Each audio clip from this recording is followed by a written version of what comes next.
আসসালামু আলাইকুম এভরিওয়ান, আশা করি আপনারা সকলেই ভালো আছেন। আজকে আপনাদেরকে বলবো আদৌ কি মোবাইল দিয়ে ইন্টারনেট থেকে ইনকাম করা সম্ভব কিনা। সম্ভব হলে এর কিছু পদ্ধতি নিয়ে আপনাদের সাথে আলোচনা করব। আমার আজকের এই ভিডিওটি হয়তো একটু বোরিং হবে, কারণ আমি কখনোই আপনাদেরকে বলবো না কপি পেস্ট করে বা ক্লিক করে আর্নিং এর কথা, কারণ আমি আপনাদেরকে মিথ্যা আশা দিতে চাই না। কারণ আপনাদের সময় খুবই মূল্যবান এবং আমি চাই না তাদের এই মূল্যবান সময় নষ্ট হোক। তো আশা করি সম্পূর্ণ ভিডিওটি মনোযোগ সহকারে দেখবেন। তো চলুন শুরু করা যাক।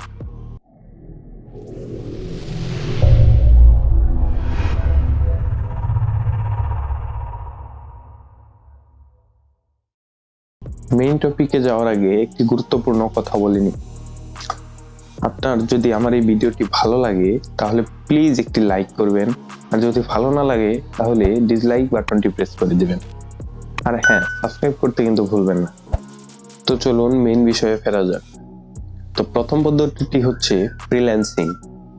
আপনারা হয়তো অনেকেই ফ্রিল্যান্সিং শব্দটির সাথে পরিচিত।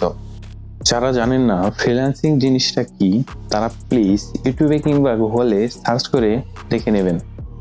এরপরও আমি সংক্ষেপে একটু ধারণা দিয়ে দিচ্ছি। ফ্রিল্যান্সিং হচ্ছে কারো কাজ অন্য কেউ অনলাইনের মাধ্যমে করে দেওয়া। এর পরিবর্তে যে কাজটি করিয়ে নিল সে আপনাকে কিছু সংখ্যক টাকা পেমেন্ট করবে এবং এই টাকাগুলো যাতে মার না যায় তার গ্যারান্টি নিবে যে মার্কেট প্লেস বা ওয়েবসাইটের মাধ্যমে আপনি কাজটি করলেন।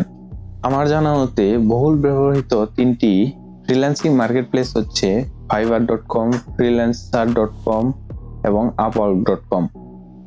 তো ধরুন আমরা যদি freelancer.com এ চলে যাই, তাহলে এখানে দেখতে পাবো হাজার হাজার মানুষ তাদের কাজগুলো পোস্ট করে রেখেছে।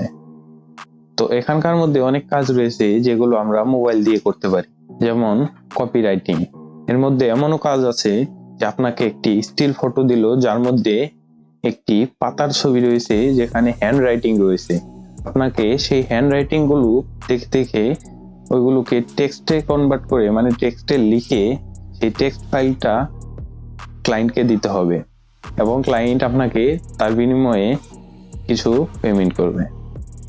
তো এই কাজটা আপনি সহজেই মোবাইল দিয়ে করতে পারেন। তো আপনি আরো খুঁজে দেখতে পারেন, এরকম মোবাইল দিয়ে করার মতো অনেক কাজ আপনি পেয়ে যাবেন।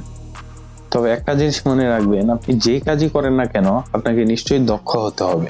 দ্বিতীয় পদ্ধতিটি হচ্ছে অ্যাফিলিয়েট মার্কেটিং।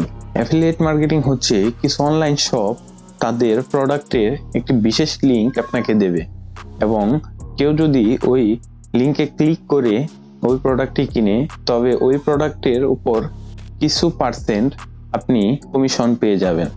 তবে দুর্ভাগ্যবশত বাংলাদেশে অ্যাফিলিয়েট প্রোগ্রাম সাপোর্ট করা অনলাইন শপের সংখ্যা নেই বললেই চলে। তবে আপনি যদি যুক্তরাষ্ট্র, যুক্তরাজ্য কিংবা ইন্ডিয়া এসব দেশের মানুষের সাথে সোশ্যাল মিডিয়ার মাধ্যমে কানেক্ট হতে পারেন, তাহলে আপনি অ্যামাজন, ফ্লিপকার্ট ইত্যাদি বড় বড় কোম্পানির অ্যাফিলিয়েট প্রোগ্রামে জয়েন হতে পারবেন এবং এইসব কোম্পানির অ্যাফিলিয়েট প্রোগ্রামে আর্নিংও অনেক বেশি। এরপরের পদ্ধতিটি হচ্ছে কন্টেন্ট ক্রিয়েটিং। তো আপনার হাতে যে মোবাইলটি রয়েছে সেই মোবাইল দিয়ে আপনার যে বিষয়ে ইন্টারেস্ট রয়েছে আপনি সেই বিষয়ে ভিডিও বানাতে পারেন এবং সেই ভিডিও আপনি ফেসবুকে কিংবা ইউটিউবে আপলোড করতে পারেন। আপনার ভিডিও যদি নির্দিষ্ট একটি সীমা অতিক্রম করতে পারে তাহলে এই ফেসবুক এবং ইউটিউব আপনাকে টাকা প্রদান করবে। তাছাড়া স্পন্সরশিপ তো রয়েছেই। তবে আপনি যদি ইনস্ট্যান্টলি টাকা হাতে পেতে চান তাহলে আপনি হয়তো অনেক কাজ পেয়ে যাবেন যেখানে আপনাকে অনেক টাকার লোভ দেখানো হবে এবং আপনি হয়তো 100-200 টাকা হাতে পেয়েও যাবেন। তবে পরবর্তী থেকে আপনি আর টাকা পাবেন, কেননা আপনি ভেবে দেখুন যে কাজ যে কেউ খুব সহজেই করতে পারে তার জন্য আপনাকে কেন কেউ টাকা দেবে। এর ফলে আপনি কিছু শিখতেও পারলেন না। তাই আমি আপনাদেরকে সাজেস্ট করব একটু কষ্ট করেন এবং একটু সময় দিন এবং কিছু শিখুন। তো আজকের জন্য এ পর্যন্তই, দেখা হবে নেক্সট কোনো ভিডিওতে। সে পর্যন্ত সাবধানে থাকবেন, সুস্থ থাকবেন।